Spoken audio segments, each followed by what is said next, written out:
Back in the summer, a London, Ontario incident made national headlines when a woman was assaulted in a grocery store. Now, you may wonder why a little grocery store spat might make national headlines. Well, because the victim was wearing a hijab.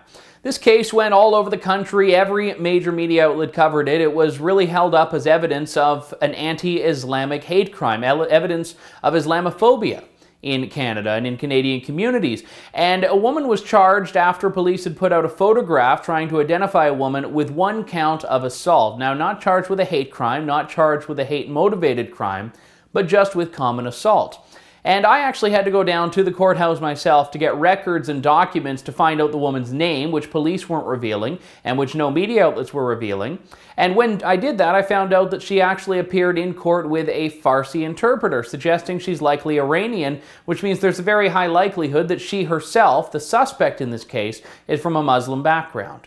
Now, when I showed up for one of her court appearances, I was quite surprised to learn that she was not there. The reason was she was actually seeking psychiatric treatment from a hospital for mental health issues.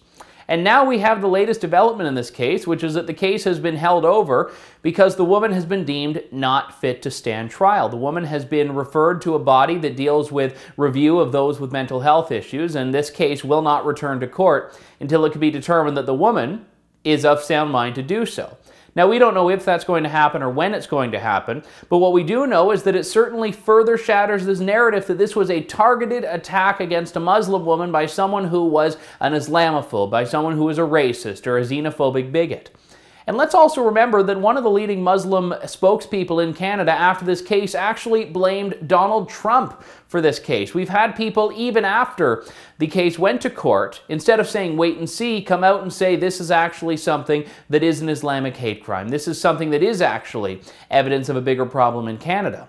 Well, the more information we get about this, the less people there are willing to share it. If this case comes back to court, we'll follow it, of course, but suffice it to say, this is an issue with a disturbed person in a grocery store, not a racist, as the media has had you believe. For the Rebel.media, I'm Andrew Lawton. Make sure to check out the Rebel.media for lots more fearless content and commentary, and also become a premium member. You'll get access to stuff you will never see anywhere else in the country, and you'll be all the better for it, only at the Rebel.media.